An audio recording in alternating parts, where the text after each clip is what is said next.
Lido o texto, permaneça com a sua Bíblia aberta na passagem, por favor. Paulo escreve assim: para que não me ensoberbecesse com a grandeza das revelações, foi-me posto um espinho na carne, mensageiro de Satanás, para me esbofetear, a fim de que não me exalte.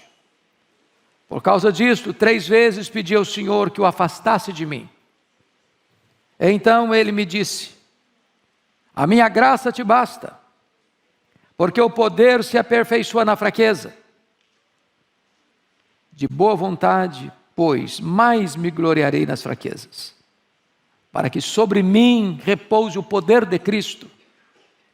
Pelo que sinto prazer nas fraquezas, nas injúrias, nas necessidades, nas perseguições, nas angústias por amor de Cristo.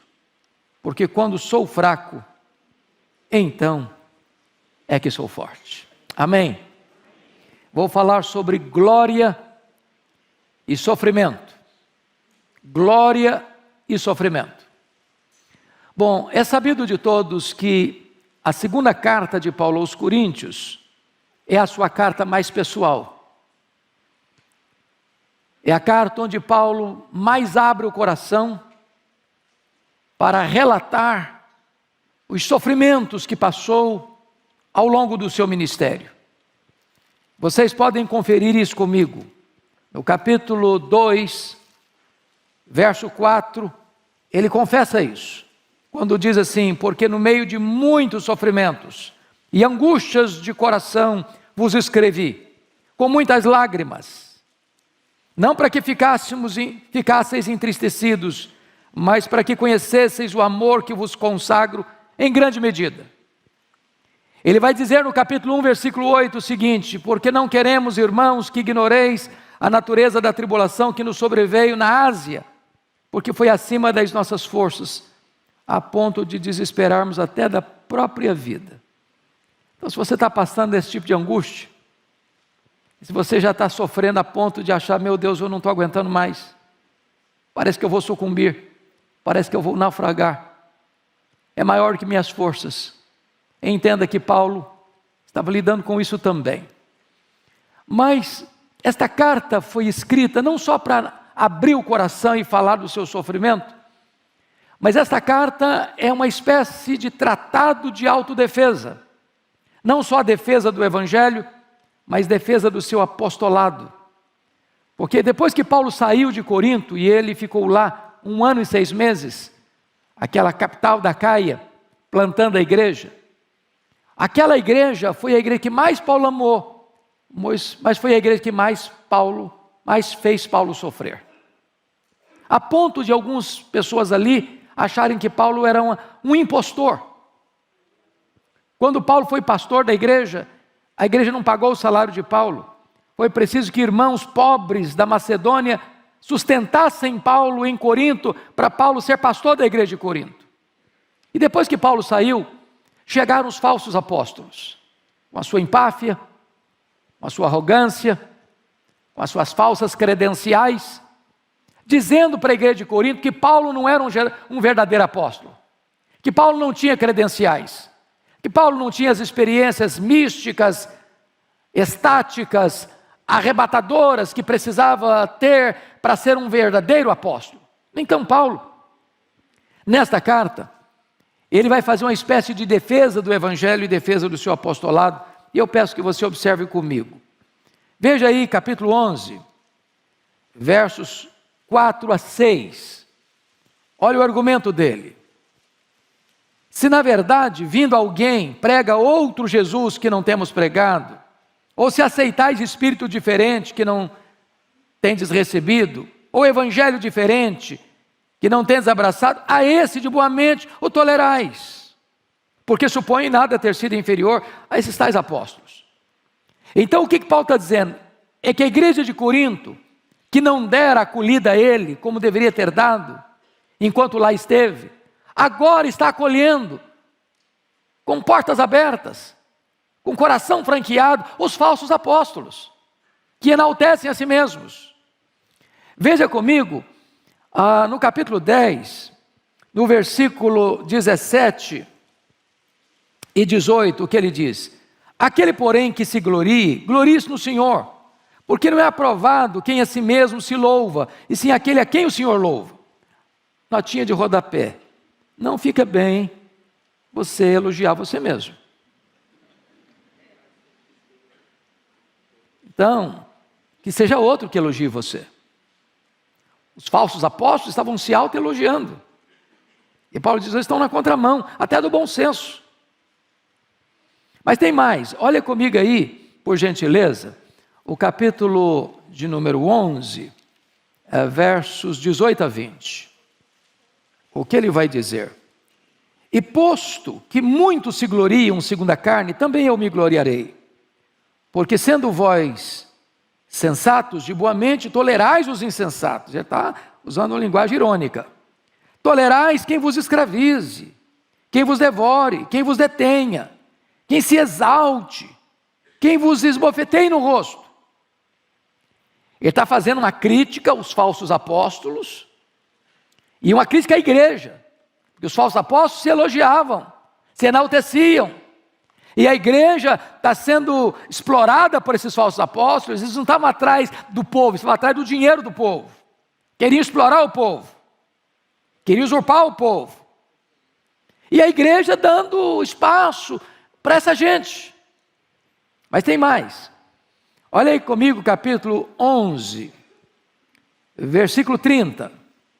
Se tenho de gloriar-me, gloriar-me-ei no que diz respeito à minha fraqueza. Então eu quero terminar esse pano de fundo para entrar no texto. Paulo foi levado, na defesa do seu apostolado, a fazer uma coisa que ele não concordava em fazer. Em se autoelogiar, em se autopromover. Ele achava isso um contrassenso, uma coisa inadequada para um crente maduro. Porém, uma vez que os falsos apóstolos estavam dizendo e espalhando na igreja de Corinto que Paulo não tinha credenciais, que Paulo não tinha experiências tão arrebatadoras como as deles, que Paulo não era um homem qualificado, então Paulo forçosamente vai registrar uma espécie de experiência que era única dele, que nenhum outro tivera na semelhança dele, para mostrar suas credenciais. E aí é o que vai fazer no capítulo 12, versos de 1 a 6. Claro que ele é tão modesto que não é capaz de botar na primeira pessoa, mas ele vai dizer o seguinte: olha, eu conheci um homem, ele está falando dele mesmo, que no corpo ou fora do corpo eu não sei, Deus o sabe, foi arrebatado até o terceiro céu. Primeiro céu é o céu que você vê a olho nu. Segundo céu é o céu do espaço sideral. Terceiro céu é o céu da habitação e do trono de Deus. Ele tivera outras visões, né? A Bíblia diz que ele teve uma visão lá no caminho de Damasco, quando ele foi convertido. A Bíblia diz que ele teve uma visão em Trode: passa a Macedônia e ajuda-nos. A Bíblia diz que ele teve uma visão em Jerusalém: coragem, Paulo, porque assim como você deu testemunho aqui em Jerusalém, eu quero que você dê testemunho a Roma. Ele teve uma visão do anjo de Deus no navio, à beira de um naufrágio: coragem, nenhum desses 276 que estão no navio vão perecer, eu entreguei toda essa gente na sua mão. Mas agora, ele conta uma experiência de êxtase. E ele, ao ser arrebatado até o terceiro céu, ouviu palavras inefáveis, que não podem ser ditas, pela beleza, pela grandeza, pela majestade. E então, ele entra no texto que nós lemos, para mostrar uma coisa: Deus tempera na nossa vida glória e sofrimento. Porque se a nossa vida fosse feita só de glória, só de experiências sublimes, de êxtase, de arrebatamento, de sucesso, de grandeza, de conquista, de prosperidade, de saúde, nós correríamos um grande risco de ficarmos com o narizinho empinado, com o peito estufado, agasalhando na nossa vida soberba. Então, entrando no texto, eu quero conversar com vocês sobre 7 verdades que estão nesse texto.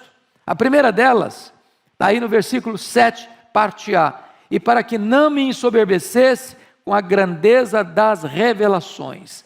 A grandeza das revelações. Irmãos, Deus tantas vezes nos permite ter momentos de êxtase. Eu não diria a você que teríamos a experiência de Paulo ou de João, sobe para aqui, eu te mostrarei as coisas que devem acontecer.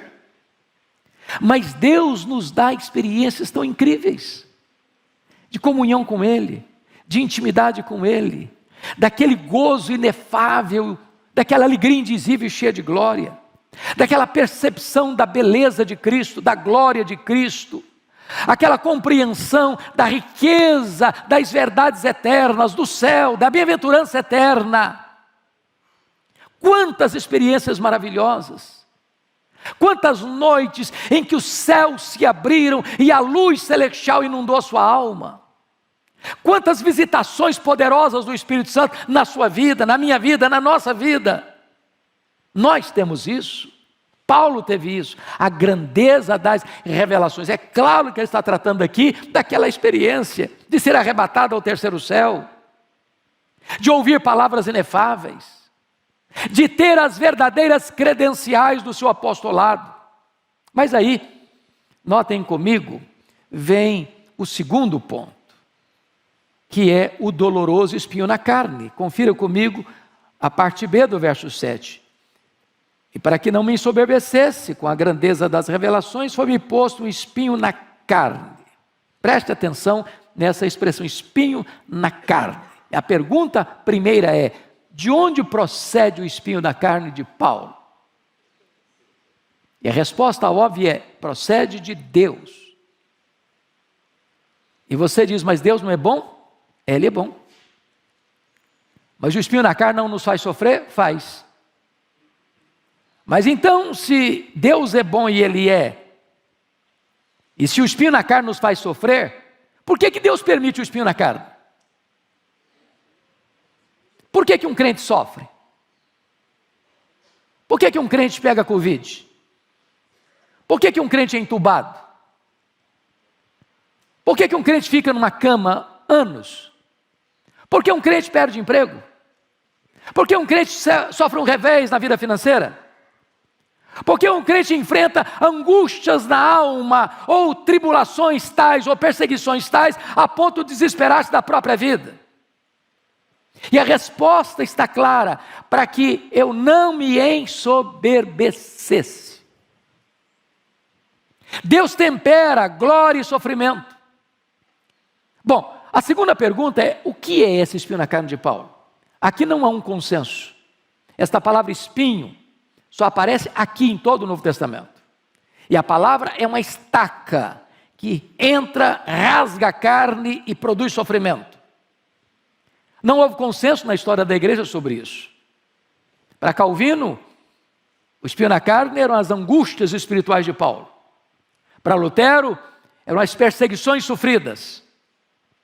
Outros achavam que o espinho na carne de Paulo eram as suas tentações, uma vez que ele era um homem solteiro e lidando com todas as tensões da alma. Mas eu quero crer, e até estou convencido disso, embora não seja unanimidade esse entendimento, que o espinho na carne de Paulo era uma enfermidade física. Só para você chegar comigo a essa conclusão, vire 2 páginas da sua Bíblia. Gálatas 4, 13 a 15. Paulo saiu de Antioquia da Síria, foi para a região da Galácia. Galácia do Sul, Antioquia de Pisídia, Icônio, Derbe e Listra. E olha o que ele narra. Verso 13, 4:13. E vós sabeis que vos preguei o Evangelho a primeira vez por causa de uma enfermidade física. E posto que a minha enfermidade na carne vos foi uma tentação, contudo não me revelaste desprezo nem desgosto, antes me recebestes como anjo de Deus, como o próprio Cristo Jesus. E aqui eu chamo a sua atenção, no verso 15, que é feito, pois, da vossa exultação? Pois vos dou testemunho de que, se possível fora, tereis arrancado os próprios olhos para nos dar. Então, há uma ideia muito eloquente entre os estudiosos que Paulo contraiu uma doença entre a sua saída de Antioquia da Síria e a sua chegada no destino da primeira viagem missionária. E muito provavelmente ele pega essa enfermidade em Antioquia, em perto da Panfilha, que era uma região alagadiça, pantanosa, e possivelmente ele pegou uma malária que dava uma dor de cabeça alucinante, afetando inclusive a visão. Porque os crentes queriam arrancar os próprios olhos para dá-los a Paulo. Isso não faz sentido se Paulo não tivesse uma enfermidade que afetasse a sua visão. Tanto é fato que Paulo tinha um secretário para escrever suas cartas. Por que não escrevia ele mesmo? Eu acho mais fácil eu mesmo escrever do que ditando para outra pessoa escrever. O raciocínio fica mais rápido, mais claro. Paulo chegou a chamar o sumo sacerdote de parede branqueada, talvez ele não enxergasse tão claro, tão lúcido. O certo é, meus irmãos, que a enfermidade foi colocada nele, e talvez é isso que ele está falando, esse espinho na carne, para acicatar e trazer sofrimento, para que ele não se ensoberbecesse. Então eu quero dizer a você que muitos crentes ainda hoje sofrem. Você está sofrendo? Você lida com enfermidade crônica? Precisa tomar remédio todo dia, todo dia? Pois é, às vezes Deus equilibra glória e sofrimento, para que a gente não se ensoberbeça. Terceira lição do texto, as bofetadas de Satanás. Olha aí o versículo 7, a parte C. Veja comigo. Foi-me posto um espinho na carne, mensageiro de Satanás, para me esbofetear, a fim de que eu não me exalte. Você pode perguntar, bom, mas para um pouquinho aí. O espinho na carne vem de Deus. E como é que se veio de Deus, Satanás bate na minha cara com esse espinho? Porque esta é a tarefa de Satanás. Quando a providência é carrancuda, e às vezes Satanás chega para você e diz assim, está vendo aí, ó?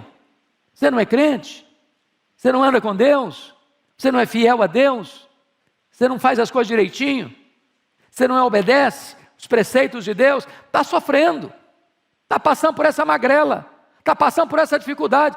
Olha o seu vizinho lá, ó, não é crente igual a você, não anda com Deus igual a você, ele não reconhece Deus como você, ele não vive como você, está lá num vidão. Não tem a preocupação dos mortais. O corpo dele é sadio e inédio, já vem bronzeado de fábrica. E você está passando essa magrela toda. Se Deus amasse você, você não estava nessa. Se Deus amasse você, você não está passando por isso. Deixa eu lhe dizer algo muito importante hoje. As pessoas mais usadas por Deus foram as pessoas que foram quebrantadas, buriladas, moldadas no cadinho do sofrimento. As grandes lições da vida nós não as aprendemos em dias de festa. Nós as aprendemos no vale da dor. Eu olho a história e vejo homens como Calvino, que passou boa parte do ministério dele acamado. E enquanto acamado estava, ia ditando para os seus secretários as obras que escreveu. Eu fico imaginando um homem da grandeza de Charles Haddon Spurgeon, que tinha gota, sofria, depressão, e muitas vezes tinha que se retirar do púlpito para ir se tratar. Eu fico olhando a história de um homem como John Bunyan, que ficou preso por pregar o evangelho em praça pública 14 anos. Eu fico olhando a história de um David Brainerd, que foi o missionário mais piedoso do século XVIII, e que morre precocemente aos 29 anos, experimentando um poderoso reavivamento espiritual entre os índios peles vermelhas, índios canibais, mas levando a eles a esperança do evangelho. Eu fico olhando a história de um advogado de sucesso de Chicago, Dr. Spafford, muito rico, mas que ao ter 5 filhos, 1 filho e 4 filhas, sofre um golpe tremendo de ver o seu filho, criança ainda, morrendo. De ver um incêndio que quase destrói Chicago no século XIX e ele perdendo grande parte da sua fortuna. Ao receber a notícia de uma viagem que a sua esposa fez com as 4 filhas para a Inglaterra. E o navio naufraga. E a sua esposa lhe manda um telegrama: salva, porém só. E ao viajar para o encontrar a sua amada esposa, diante daquele drama terrível, o Deus que inspira canções de louvor nas noites escuras, coloca no coração dele esta música: se paz a mais doce me deres gozar, se dor a mais forte sofrer, ó seja onde for, tu me fazes saber que feliz com Jesus sempre sou. Esta música tem abençoado milhões de pessoas ao longo dos anos.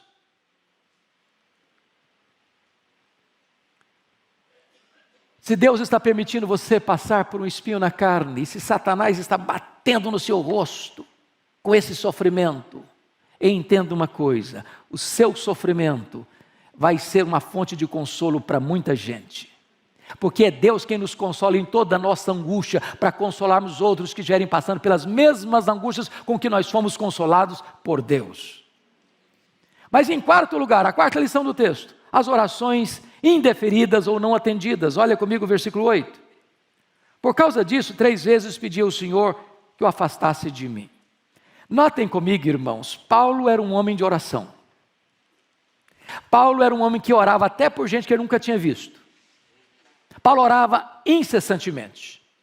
Paulo orou por muitas pessoas doentes, elas foram curadas. Paulo orou e Deus ressuscitou Eutico, um milagre extraordinário. Agora Paulo está doente. Agora Paulo está orando por ele mesmo, e uma oração honesta, profunda, sincera e perseverante. Orou 3 vezes, como Jesus orou no Getsemane: Pai, se possível, passe de mim este cálice. Ele pede a cura, ele pede o alívio. E Deus disse para ele: não, eu não vou lhe curar. Eu não vou tirar o espinho. Tem horas que o que mais queremos é alívio do sofrimento. Tem horas que o que você anseia é que você fique livre daquilo que se apresenta como algo que machuca você, que dói em você. É um problema familiar, é um problema de saúde, é um problema financeiro, é um problema emocional. Você sabe qual é o espinho que você enfrenta. E talvez você que está aqui já orou por isso há tanto tempo. E tantas vezes. E Deus diga, como aqui está escrito: por causa disso, 3 vezes eu pedi ao Senhor que o afastasse de mim. E Deus diz para você: não. Paulo pediu substituição e Deus respondeu para ele: transformação. Eu não vou tirar, eu vou lhe capacitar. Eu vou lhe dar minha graça. Você vai me glorificar mais sofrendo com consolo, mantendo-se humilde, do que eu curando você e você tendo alívio e tendo o perigo e o risco de se ensoberbecer. Irmãos, a vida aqui não é indolor. Aqui tem choro, aqui tem lágrima, aqui tem dor. E eu não estou fazendo uma apologia ao sofrimento, eu não estou fazendo apologia à lágrima, eu não estou fazendo apologia à enfermidade, eu não estou dizendo que você é masoquista, eu não estou dizendo que você tem prazer em sofrer, eu não estou falando isso. E Deus não está dizendo isso. Mas muitas vezes o sofrimento nos vem para nos colocar numa posição de completa e permanente dependência de Deus. Então vem a quinta lição. A resposta desconcertante de Deus no verso 9a. Olha aí. Então Deus me disse: a minha graça te basta, porque o poder se aperfeiçoa na fraqueza. A maior necessidade sua e minha não é nem de alívio, é da graça suficiente.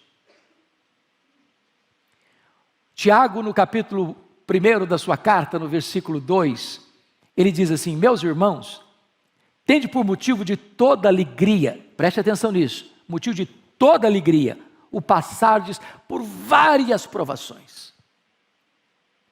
Parece que não é comum você juntar as duas coisas, alegria e provação. Porque quando você pensa em provação, você pensa em choro, você pensa em gemido, você pensa em sofrimento, você pensa em tristeza.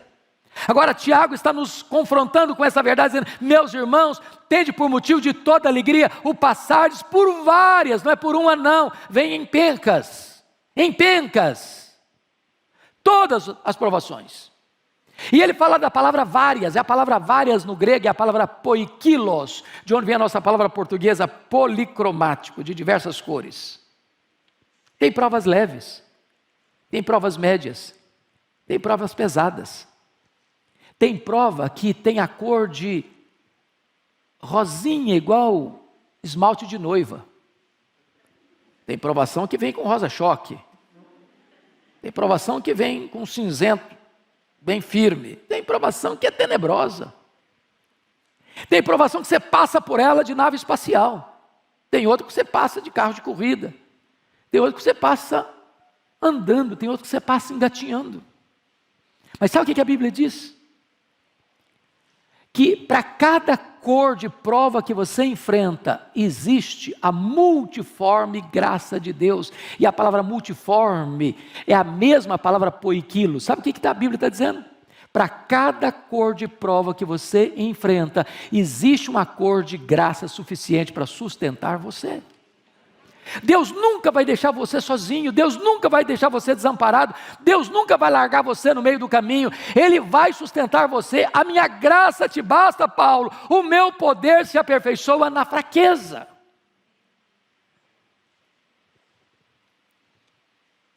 Então vem a sexta lição: a rendição obediente. Confira comigo o verso 9b, por gentileza. E o versículo de número 10a, ele diz assim: de boa vontade, pois, mais me gloriarei nas fraquezas, para que sobre mim repouse o poder de Cristo. Pelo que sinto prazer nas fraquezas, nas injúrias, nas necessidades, nas perseguições, nas angústias, por amor de Cristo. Meus irmãos, tem muita gente que quando recebe um não de Deus se revolta. Não é verdade? Tem outras pessoas: Deus me decepcionou, eu pedi para Ele, não me atendeu. Deus, também vou sair da igreja, porque na hora que eu precisei de Deus, Deus me disse um não. Tem outras pessoas que ficam apáticas, param de orar, não acolhem com submissão e humildade a resposta divina. Paulo, ao Deus ter respondido para ele: meu filho, eu não vou tirar o espinho na carne, eu vou lhe dar a minha graça é suficiente, o meu poder se aperfeiçoa na fraqueza. Ele disse: Deus, então ele responde: de boa vontade, pois, eu mais me gloriarei nas fraquezas, para que o poder de Cristo repouse em mim. O que Paulo está dizendo aqui, irmãos, nenhuma pessoa que não seja cristã vai entender, não vai entender. O que ele diz no verso 10 é algo incompreensível para nós, sem a graça, sem o Espírito Santo agindo na nossa vida, pelo que sinto prazer. Olha que prazer, hedonismo, é a filosofia mais presente neste mundo. Gasta-se bilhões e bilhões de dólares todo ano para patrocinar prazer, diversão. As pessoas estão à cata de prazer. E Paulo vai dizer o seguinte: pelo que sinto prazer, em quê? Nas fraquezas, nas injúrias, nas necessidades, nas perseguições, nas angústias. Você diz: isso aí é masoquismo, isso não é cristianismo. Quem tem prazer de sofrer? Quem gosta de sofrer? Ninguém, nem você nem eu, nem Paulo, nem a Bíblia ensina isso. O que Paulo está dizendo aqui é que ele tem prazer por amor de Cristo, não é prazer no sofrimento pelo sofrimento, é porque ele sabe que Deus é soberano, Deus está no controle, e Deus está trabalhando em você, Deus está moldando você, Deus está burilando você. O próprio Jesus aprendeu pelas coisas que sofreu, e os sofrimentos do tempo presente não são para comparar com as glórias por vir a serem reveladas em nós. A nossa leve e momentânea tribulação vai produzir para nós eterno peso de glória, acima de toda comparação. É o propósito de Deus no sofrimento, e não o sofrimento em si. Então, irmão, não se rebele contra Deus, não se insurja contra Deus, não endureça o seu coração, não seja como a mulher de Ló, amaldiçoa Deus e morre, Jó. Não, não. Deus não é sádico. Deus não desperdiça sofrimento na vida dos seus filhos. Se você está passando por uma luta, entenda isso: Deus está no controle, Deus é bom, Deus é Pai, Ele está trabalhando por você, Ele está trabalhando em você, para depois trabalhar através de você. Mas finalmente, o último ponto, sétimo ponto que eu quero destacar, agora é a constatação confiante. Olha a parte B do verso 10. Porque quando sou fraco, então aqui sou forte. Isso é um paradoxo. É um paradoxo. O homem que se vangloria na sua força, ele é fraco. Mas o homem que confia em Deus na sua fraqueza, ele é forte. Por isso a Bíblia diz: não se glorie o sábio na sua sabedoria. Não se glorie o rico na sua riqueza. Não se glorie o forte na sua força. Mas antes, glorie-se em conhecer a Deus. Quanto mais dependente de Deus você for, mais forte você vai ser. Quanto mais você compreende que você é fraco e que precisa de Deus, não pode se afastar da presença de Deus e depende do poder de Deus, da graça de Deus, do sustento de Deus, da providência de Deus, aí você é forte. Mas no momento em que você, não, agora eu sou forte, agora eu cuido da minha vida, agora eu sei o que eu faço, agora eu tenho todas as ferramentas para fazer, agora eu consigo, eu vou, eu faço, eu alcanço, bom, aí você é muito fraco. O braço da carne é muito fraco. Nenhum de nós consegue ficar sequer de pé, escorado no bordão da autoconfiança. Então, concluindo, Deus na sua bondade tempera na sua vida glória e sofrimento. Se fosse só glória, você ficaria soberbo. Se fosse só sofrimento, você seria esmagado. Mas Deus tempera as duas coisas, do berço à sepultura. Aqui tem sofrimento e tem glória, mas depois que nós atravessarmos as fronteiras do tempo e adentrarmos na eternidade, aí não tem mais sofrimento, será apenas glória. Porque Deus vai enxugar dos nossos olhos toda lágrima, não haverá dor, nem pranto, nem luto, porque as primeiras coisas já terão passado. Que Deus console o nosso coração nesta manhã. Amém.